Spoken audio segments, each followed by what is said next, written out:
So this next speaker that I'm about to introduce is also a member of Protocol Labs, and this day seems to be pretty peer-to-peer file storage themed, which is awesome.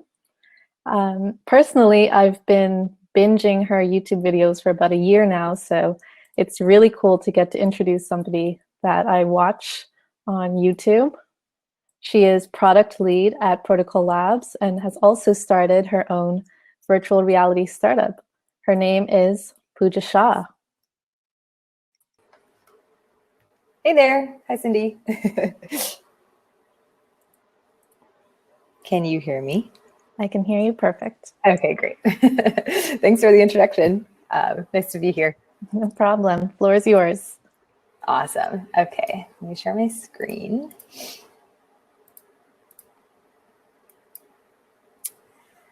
All right. So, hey, everyone. Really excited to be here today.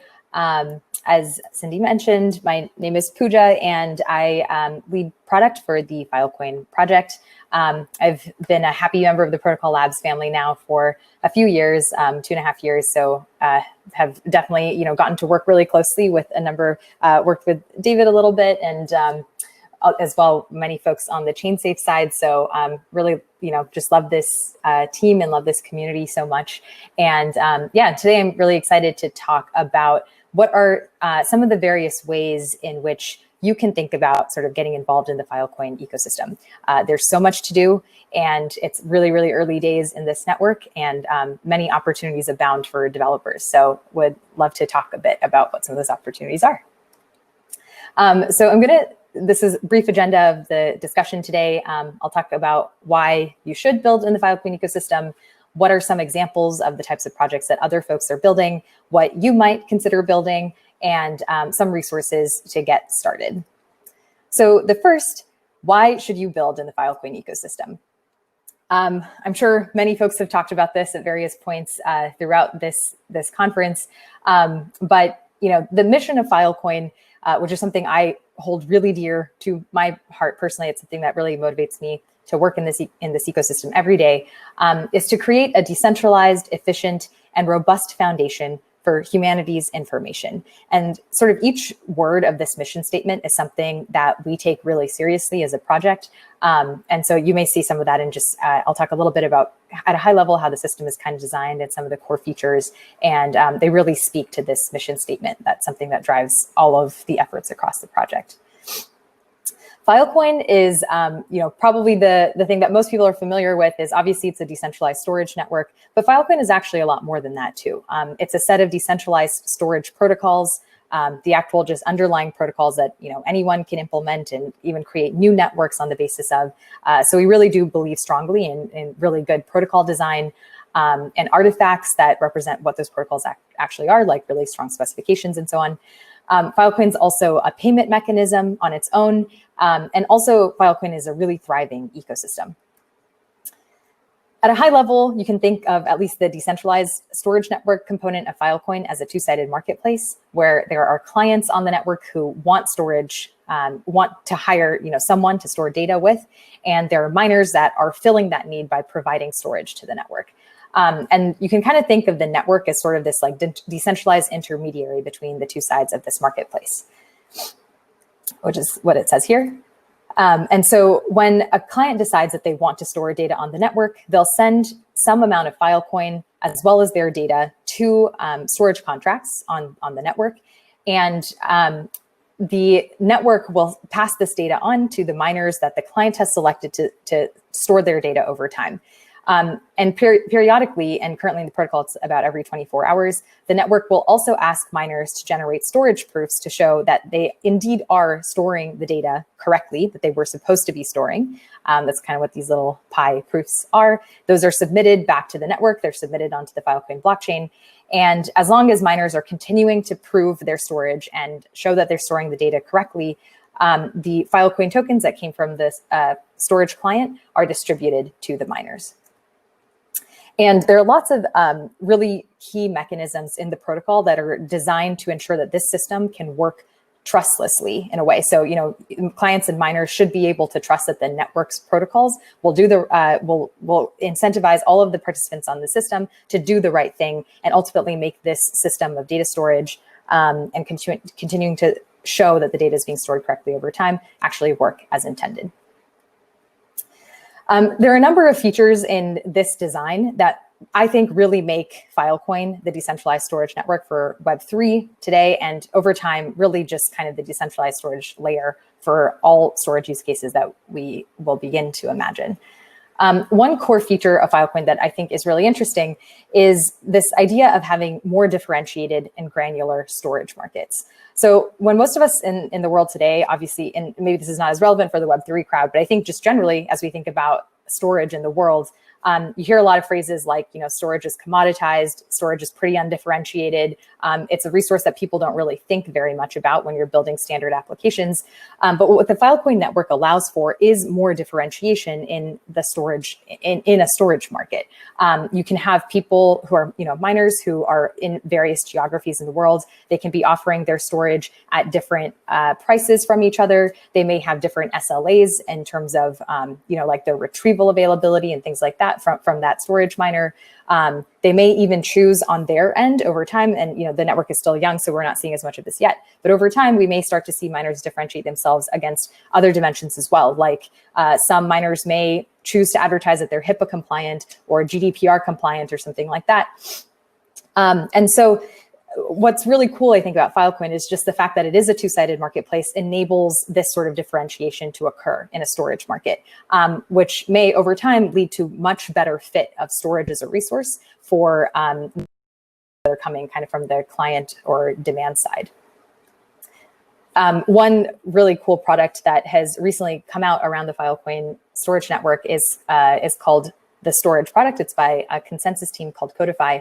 And they're sort of helping to support this idea of just miner differentiation, because you can see they're basically, it's essentially a miner reputation product. And you can see different miners, they have a reputation score, they have their sort of amortized monthly storage price that's listed on this website as well, that clients like you or I could go in and see, okay, like this is maybe the miner that I want to be storing my data with because they have shown that they are really good actors on the network. They have a high reputation score, and that's maybe who I'm going to be making my storage deals with.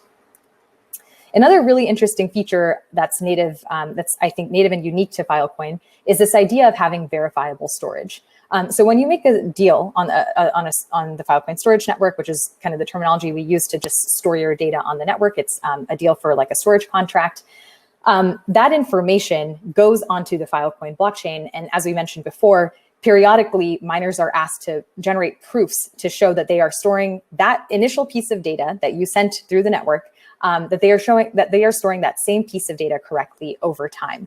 And I think this enables some very interesting use cases, because you can imagine, for example, like one really interesting implication is the ability for this network to fight misinformation in a way. So, I could decide that I want to store my transcript onto the Filecoin blockchain. And if in the future, maybe I'm like applying for a job or something like that, they ask for a transcript and I want to tweak like a grade that I got. And so now the content hash for that particular file has been changed. You could kind of just compare like the content hashes for these files at this same, ostensibly same file at two different moments in time, see that from the information on the Filecoin blockchain, that the original CID does not match like the CID of the transcript that I am now sending to my potential employer. And the potential employer could use that to say, well, okay, this later copy is, or the thing I'm actually being sent is probably not the original. It's like maybe been doctored in some way. And so if we just think about, maybe that's like one example, there are lots of other examples where this type of functionality is really important. One group that I'll talk about a little bit later that we've been working with is using Filecoin to store genocide testimonial archives. And so they want to be able to just have this public ledger that kind of shows that a particular individual who was a survivor of a genocide in some place in the world, that their story about what they experienced was actually timestamped to have occurred at a particular moment in time. And there is this like auditable trail on a public blockchain that shows, that establishes like when that initial story was sort of like published and when it was sort of distributed into the world. And there are folks in the world who are Holocaust deniers, for example. So these sorts of like publicly auditable trails of storage can be really useful to fight sources of misinformation. Another really cool feature about the Filecoin network is sort of infinite like pricing control. Just in the same way that the network allows for granular differentiation of storage properties, it also allows users, and both clients and miners, to enter only into the economic contracts that are affordable for them. So you, as a person who's storing data on the network, you don't have to store data with anyone who is pricing their data too expensively for you. So that like sort of pricing control for storage is a core feature of the network. The other thing as well, which is, one of the main reasons that Filecoin was created to begin with, was this idea of having data persistence on a fundamentally peer-to-peer storage network. Obviously, Protocol Labs is also the creating team and organization behind IPFS. And one of the things that we saw with IPFS was that it was really successful for peer-to-peer storage, but because participants, nodes on the network, weren't being incentivized to keep that data around, sometimes the data would be garbage collected. And so over time, we've seen kind of these centralized services crop up in the IPFS ecosystem to provide that missing data persistence functionality. But Filecoin sort of has this like natively decentralized data persistence functionality just in the way that the network has been designed. And then the last thing also, which is, I think, touch on it at a few different points, but all of the content that is stored on the Filecoin network is also addressed by a content identifier, or a CID, which is the same as how content is addressed in the IPFS system as well. And so we've carried over a lot of those properties into, because Filecoin and IPFS are in many ways like the same, they use the same underlying protocols, those properties also exist in the Filecoin network as well. So these are some of the core features that exist in Filecoin today.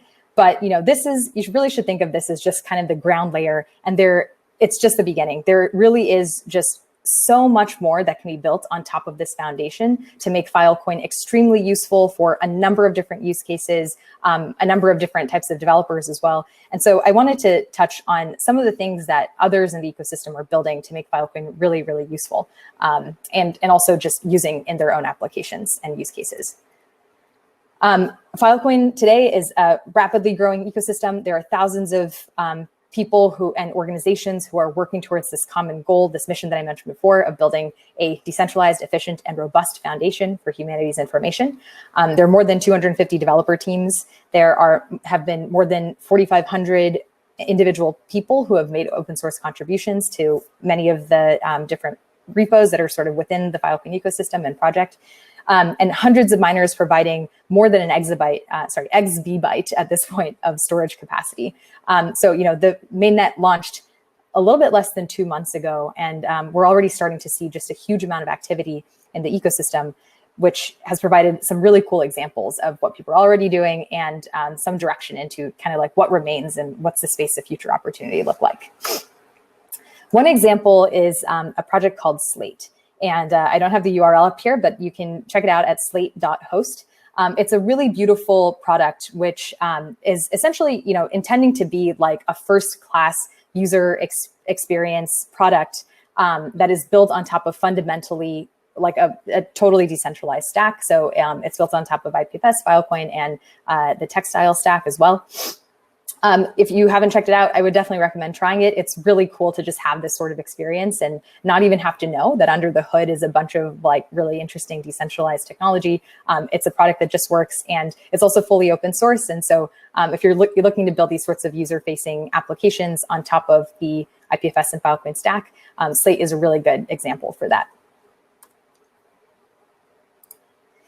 Another really awesome project that's being built by the Fleek team is called Space. And Space is actually, it's awesome. It's both a developer product because they have kind of a daemon that abstracts away a lot of the complexity of dealing with the various different APIs of IPFS and Filecoin. And I think they also have incorporated some decentralized identity solutions as well into the Space daemon. So there's kind of this like developer tool component, which if you're looking to build user-facing applications, again, on like a fully Web3 stack, Space daemon is kind of a good option to consider there. And they've also built this Space application which is really like a Dropbox, basically. That's built with the Space backend running on top of a Space daemon, but looks like Dropbox and feels like Dropbox, and is starting to get us much closer to like building these really great products on top of a Web3 stack. So Space is really great as well, and you should definitely check it out. Other really cool use cases. So over the last few months, we've seen an increasing number of use cases that are sort of bridging Filecoin with different types of decentralized finance needs. And one that we've seen recently is what is also built by the Consensus Codify team. It's called the DeFi Bridge. And it's essentially a bridge to be able to convert Filecoin tokens to Ethereum tokens using Renfill, and which is like very useful, for a number of different DeFi applications, like being able to loan Filecoin tokens out to, let's say, miners who need them, or being able to stake Filecoin as well. There are a number of decentralized video projects that are using Filecoin as their storage backend as well. Two that are listed here are, one is called Voodify, and then another one is called File.video, which is a collaboration with LivePeer. And then there are an increasing number of folks who kind of were originally primarily focused within the IPFS ecosystem and are also now starting to integrate some of the unique Filecoin features into their projects. One example here is a project called Query, and this team is like really amazing, and they've started using Filecoin for versioned backups of the data sets that are being stored within the Query network. There's a link here as well, so they kind of wrote both like a tutorial for how they've managed to integrate Filecoin with their existing IPFS functionality, and also like how it's working for their own system. So they have some stats about their own Filecoin storage as well on this link. Another project, which many folks may be familiar with, OpenBazaar. The OpenBazaar team also has a mobile product called Haven, and Haven now exposes Filecoin as well as a payment option. So we don't talk about this one as much, but Filecoin for payments is a totally valid use case. And again, I think the Haven integration is is completely open source, and so people should definitely feel free to take a look at how this team used Filecoin for payments in a popular commerce product. So the other project I briefly mentioned before about genocide testimonial archives is called Starling. And we had, when we launched the Filecoin mainnet, there was a big event that we produced. It's called Filecoin Liftoff Week, and there's some really great talks. One is called From Storage to Justice about this particular project, really inspiring. And it goes into a lot more detail about how this project actually works. But really the collaboration here was intended to take this 9 petabyte genocide testimonial archive and find a way to securely store it on a decentralized storage network like Filecoin. And so there were a number of really valuable tools that came out of that collaboration as well. And one is called Starling. So you can go to starlingstorage.io, and it includes some of the links for this tool that you can use to store really massive data sets to Filecoin. So again, like petabyte scale data sets. We've also started to see some games being built on the Filecoin network and on top of data that's being stored on the Filecoin network. This is one. We're also working with a number of other groups who are bringing their games to Filecoin as well. And in a recent project that we've blogged about on the Filecoin blog, it's called Filecoin Discover.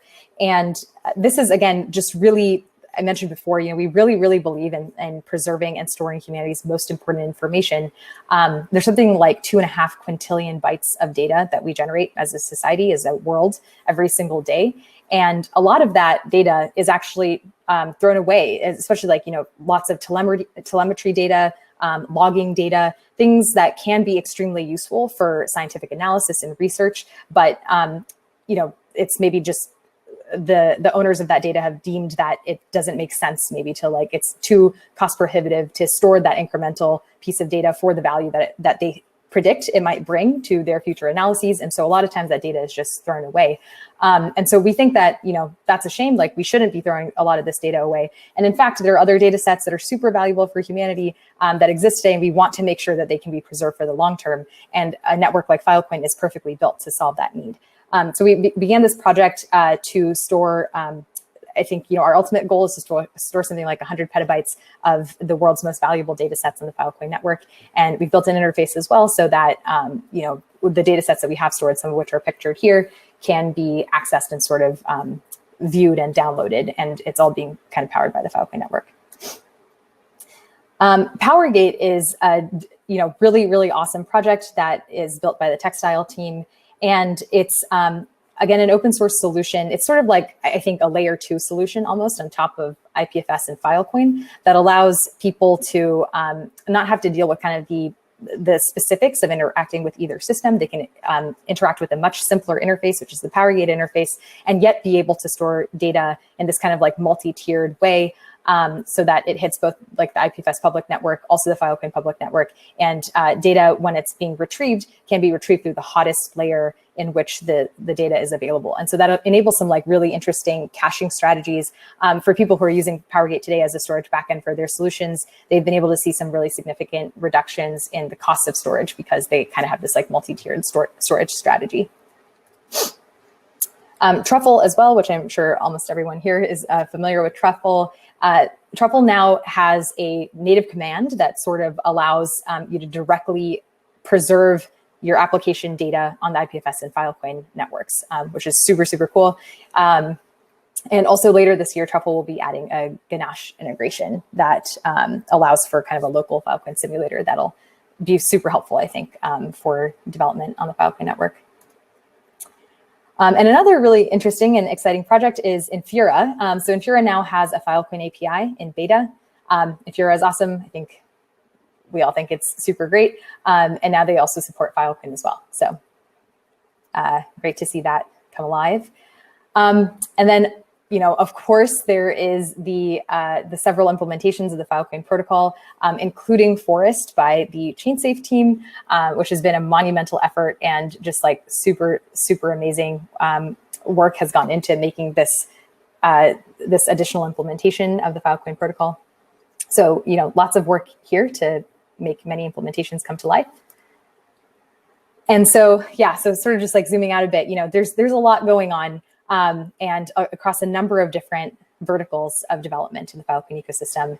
But still, this is just the beginning. So I wanted to seed some ideas for given where we are today, what are some of the things that you might consider building if you're interested in contributing to this ecosystem? I think there are some really immense opportunities to build like very valuable businesses, really, really compelling products, and extremely useful developer tools. So I wanted to touch on some of those ideas just to get some of the creative juices flowing. As a reminder, Filecoin is a lot of things. It's a storage network. It's also a set of protocols. It's also a payment mechanism. And if you choose to build in it, you'll see it really is a very thriving ecosystem. So when we think about the storage use case, I think there are so many opportunities here, but just a few that really are top of mind are just really thinking about, what are some of these next generation dApps that can make use of this unique property that Filecoin has natively of being able to establish data trails and data authenticity, what we're calling verifiable storage. I think there are some really interesting use cases that we haven't really seen yet. And I think there's some really big opportunities here in the verifiable storage area. I think Filecoin is the perfect storage solution for this idea of data marketplaces where individuals or institutions can kind of surface their data, and others who want to run analyses on their data perhaps can like pay them a small fee to be able to access like some subset of the data that they're making available. There's so many different iterations on these ideas and so many different perceived needs and so on. But I think ultimately, you probably want like a fundamentally decentralized network to power a marketplace like this, and one also that has some notion of economics embedded in it. So I think Filecoin is really a great, now that this network exists, I think data marketplaces would be a great idea to reinvest in and see how we can make those a reality. I think there's a huge space still, a huge amount of surface area to look at what do these storage bridges look like between the various amazing smart contract platforms that exist out there and a network like Filecoin and also other storage networks, not just Filecoin. But I think we're really seeing a need for some of these like more native storage bridges to exist. And that's something that I think people, it's like there's not that much happening here yet, and it's like hugely valuable. And I think there's a really big opportunity there for sure. Building smart contracts that aggregate over large data sets, I think, is another like interesting opportunity to look into.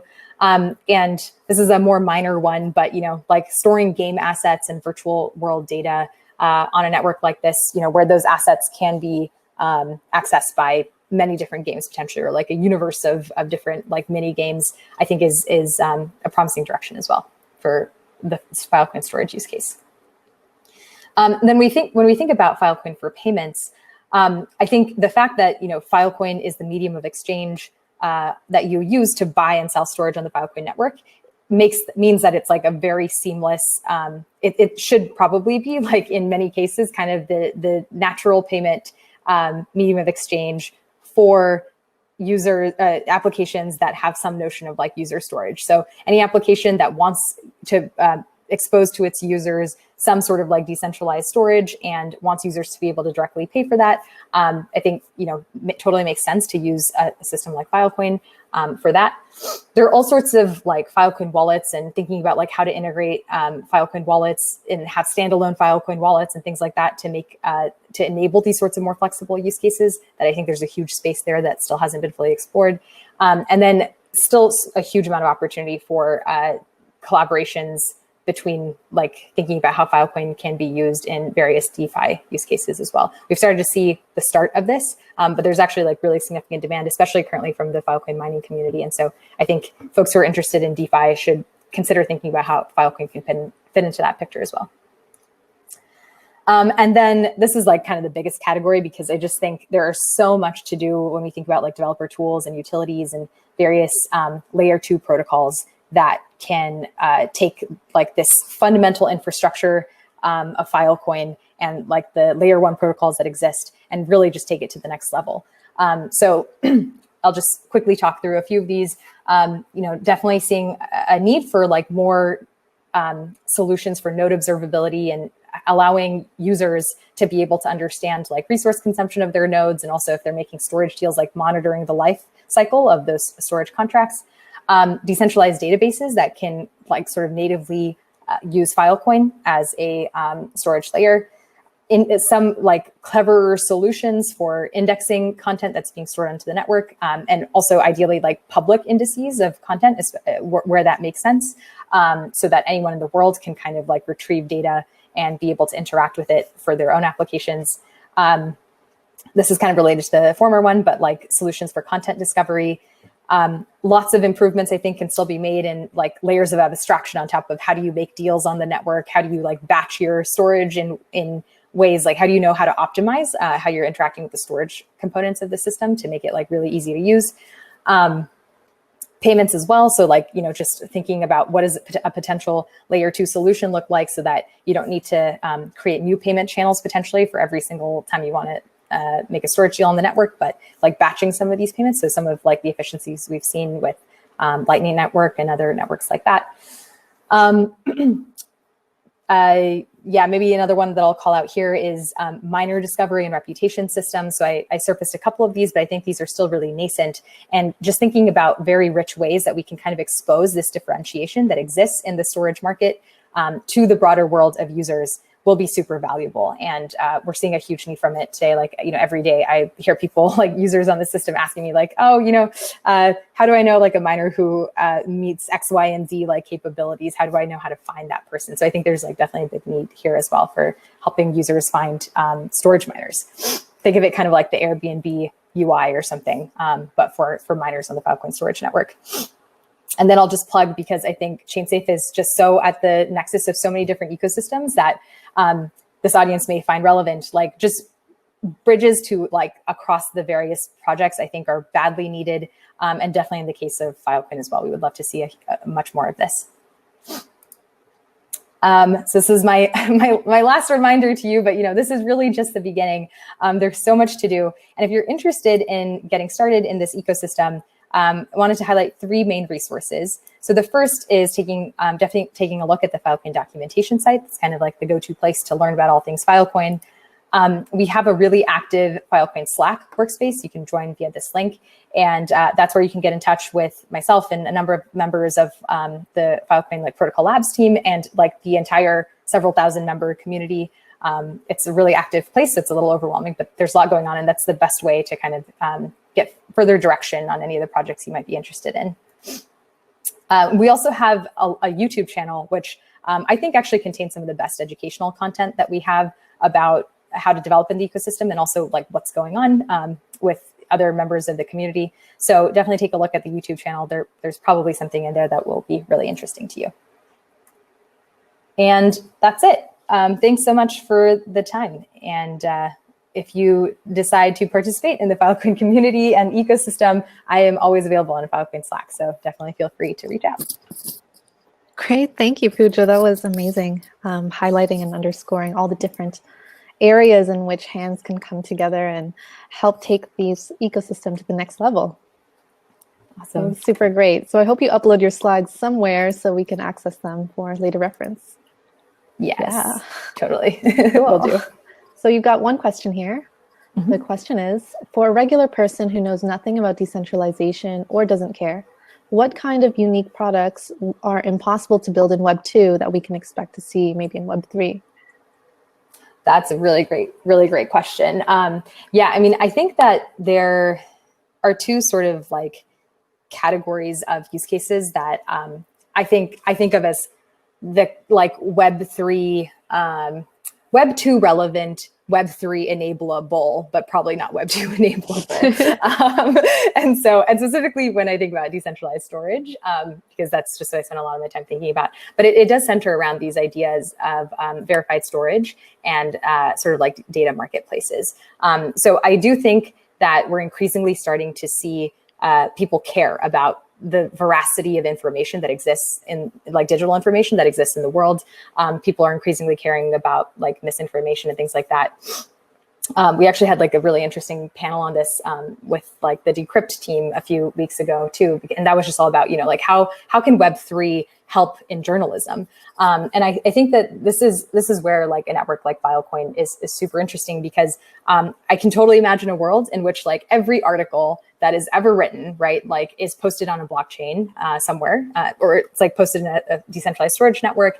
And there is some like, you know, CID or something that like when you go to the Decrypt website or whatever, like the New York Times website, it'll show the content hash for like that particular file. And if some like random website somewhere is trying to claim different sorts of information, maybe like taking some of the components, but like twisting them, and it's like at later moments in time, you can just sort of, it just gives people more information to be able to reason about like that content and see what they think actually makes sense. So I think that trying to find some way for this like verified storage component to enter into our like mainstream media and our just like how we interact with information will be super interesting. I think it's something that can be built in Web 2 land, but like you don't have to care about decentralization for that. And then the other one is really like data marketplaces too. And I think that's just because I think we're increasingly starting to see people care about privacy. And I think, you know, systems that enable people to interact with digital solutions and services, but without having to like reveal all of their information unless they choose to, like they opt in and maybe it's for like a fee, they're earning something on the basis of that. I think is very interesting too, and could kind of fit into like some of the like products and solutions that exist in the world today. Yeah, that's totally a great answer, because it seems like when we're Googling things nowadays, or maybe it's just me, it's like I get less and less information and maybe more and more targeted advertising. So it'd be really great to get some verified data and totally. A trail of all of that. And I think you also touched in your presentation that a bunch of data that is prohibitively expensive to store would now be enabled in Web3. Thank you for reminding me. Yes. Totally. Yep. Thank you so much. This was an amazing presentation. It was great having you. Thanks, Cindy. Bye. Bye.